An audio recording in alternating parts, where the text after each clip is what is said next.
D'abord, nous interroger sur l'intérêt de plus en plus grand pour l'oralité. Vous savez par exemple que le grand oral comptera pour 10% de la note du bac. Ce n'est pas rien pour les élèves, il faut donc les préparer. C'est tout l'intérêt des concours d'éloquence organisés en France. C'est ce qu'a fait le conseil départemental de Nancy. 300 élèves de 7 collèges issus de quartiers dits difficiles ont planché pendant 1 an sur 4 épreuves orales. L'objectif, se redonner confiance. Et c'est un beau reportage d'Héloïse Grégoire.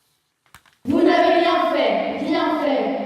Tant que dans cette œuvre de destruction et de ténèbres qui se continue souterrainement, l'homme méchant a pour collaborateur fatal l'homme malheureux.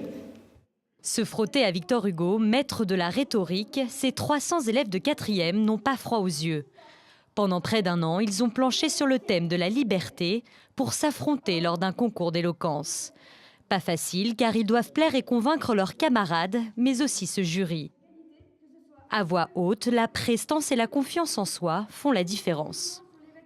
Mesdames, mesdemoiselles, messieurs, je m'appelle Anaïs et je suis ici pour aborder un sujet crucial, le port de l'uniforme à l'école et au collège. Je suis évidemment, comme toute personne de réflexion, pour.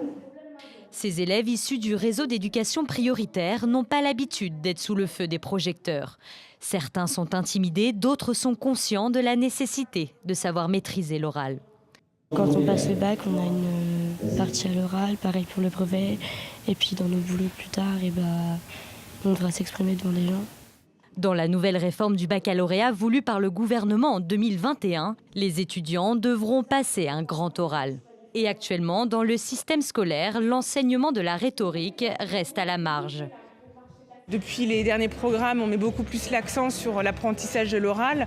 Maintenant, l'oral, c'est toujours difficile à faire dans une classe de 25 ou 30 élèves. L'art oratoire n'est pas réservé à une certaine élite. Et peut-être que nous avions cette idée qu'il n'y avait que ceux qui franchissaient la porte de certaines grandes écoles qui étaient ensuite autorisés à exceller dans l'art d'exprimer leurs idées. Les grands orateurs font partie des idoles de notre époque. L'art de convaincre, la force de la parole est une arme imparable dans notre vie quotidienne. Mais sommes-nous vraiment tous égaux dans sa maîtrise ?